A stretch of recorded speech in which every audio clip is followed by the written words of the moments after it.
Good day, everyone. My name is Risk, and we have a new topic in the show where Risk talks about stuff, which is basically my overlay and my show name when I don't know exactly where to put the video, because this is something that is literally just happened. I saw the news 1 hour ago. I put out a tweet 10 minutes ago. And this is blowing up right now. So I felt I had to address it and give you guys some of the information behind it, because the tweet says only exactly what's announced, and I want to give you guys the whole story. So the story is the guy to over there, that guy. That's JUGi. He is one of the biggest talents in Danish Counter-Strike right now, apart from Valde and Nico, who are currently on Heroic. And of course all the guys on Astralis who pretty much aren't talents anymore, as they are top level players and winning majors.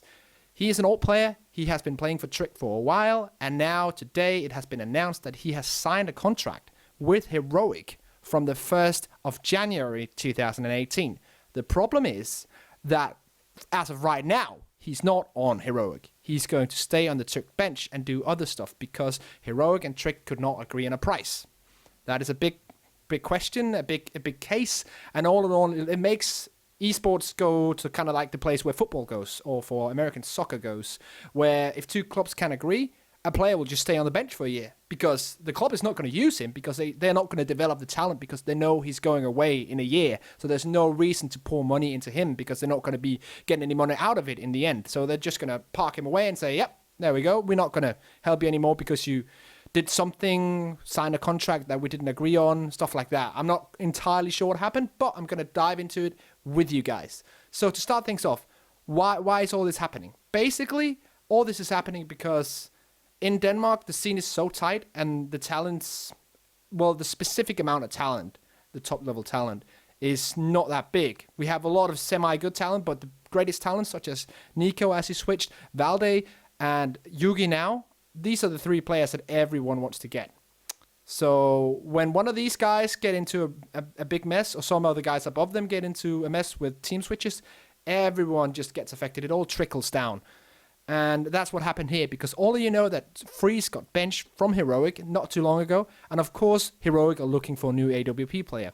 Who is the next best AWP? In my opinion, probably even better than Freeze. Who is the best they can get right now? Who's not on Astralis or not Dignitas but North? That is JUGi. So they want JUGi, and they signed a contract with him. And now we're going to jump over to something where basically my source. I know some of this has been going on in the scenes behind everything, because I do talk. I am still friends with the guy who owns Trick, called Morden or 5 Physical. So I know some of that from there. So this is not news to me, but still the way that has gone down is news to me, because I thought it was going to be a smooth transition. It's not. So we're now going to jump over to my screen here. Here we go.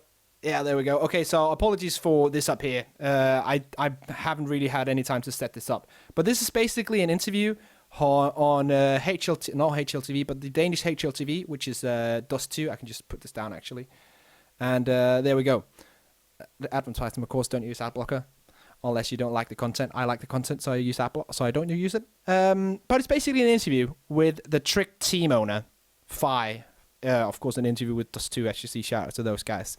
And he's saying that JUGi is not going to be playing in the start 5 of Trick. This is basically going to be an on-the-fly translation. So the rumors say that you have 4 players and not 5 in your team. JUGi's not playing at the time. We haven't seen him in the team, stuff like that. Can you kind of tell us what's going on? And he says, okay, we got some contact from Nikolai Nyholm, who is one of the guys behind Refresh Entertainment, which handles the business for Heroic, the player-owned organization, that they wanted to grab JUGi and get him on Heroic. It's 5 days ago that they had their last team meeting in Tricked, and everyone talked about plans for the future, visions and stuff like that, and everyone was really hyped about it, so they're kind of surprised that JUGi says, hey, I want to go to Heroic. They start the dialogue, but of course they're selling to a direct competitor in Denmark. And these dialogues, these trade agreements, trade talks aren't really going well. As I say, they fall to the ground pretty quickly and ends in nothing. And that's why they have chosen to bench JUGi while this is going on.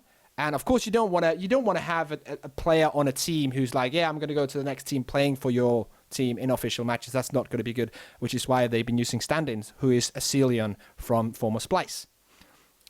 after this whole thing, they found out that JUGi has signed a contract with Heroic from, of course, the 1st of January 2018. So he's probably not going to be a part of their team as of now because they don't want to pour money into a player who's going to like leave at New Year's. And then they're referencing to the same exact thing happened with Nico, blah, blah, blah. They're talking about, is Trick just a feed organization for the bigger ones? And they had the plan that they wanted to be a contender in the Danish top 3, because if they had Nico and also JUGi back then, they could probably do that. I agree. So that's a good argument.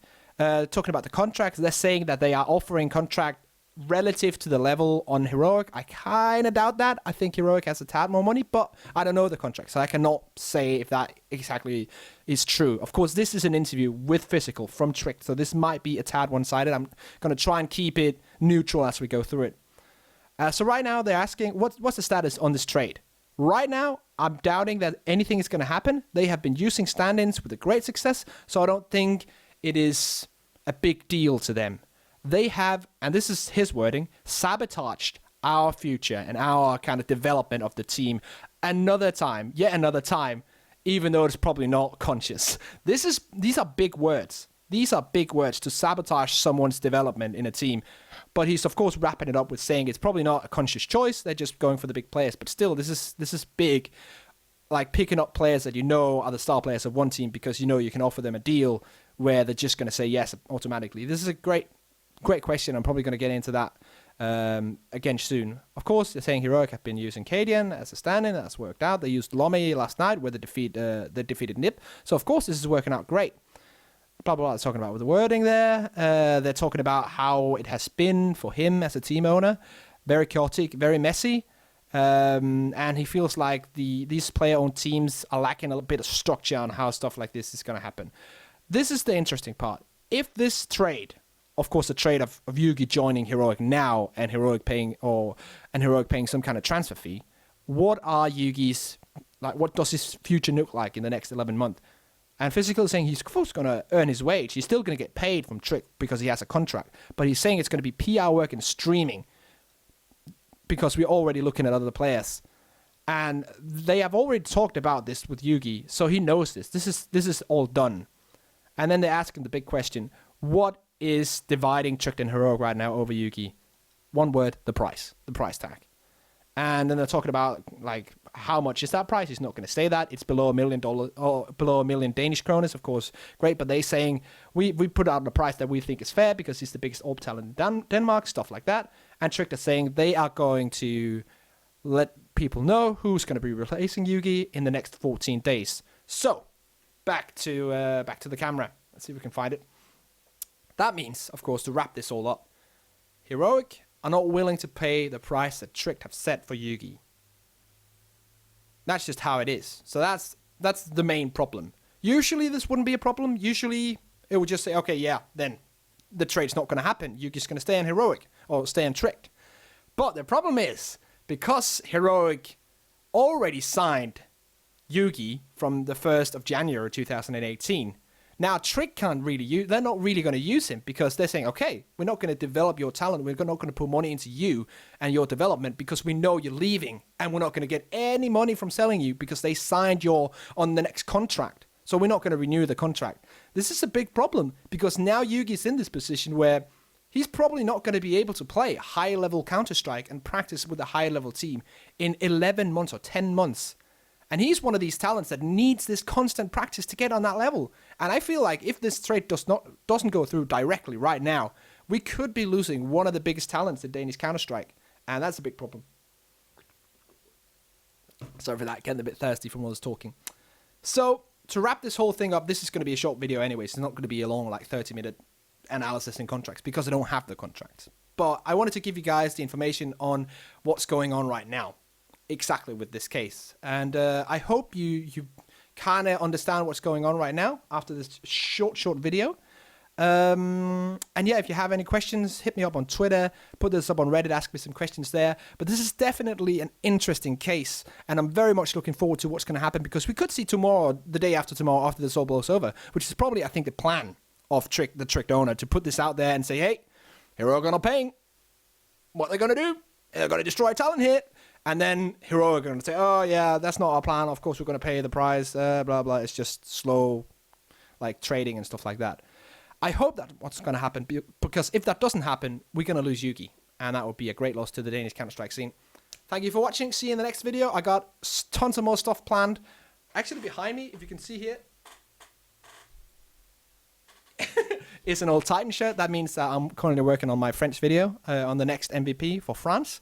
And I'm also going to be starting a vlog in the next week, which will cover everything I basically do when I go to events and stuff like that. Next week is my off week, which means that I'm going to travel. So I'm going to cover that vlog-wise. I'm going to Voss in Norway, and going skiing. So that's going to be on the vlog. Some Danish events going on as well. So yeah, stay tuned for that here on the YouTube channel. Remember to go subscribe, go donate if you want to. You don't have to. That's not a problem at all. Or follow me on Twitter if you will, @FollowRisk. Peace. See you in the next one.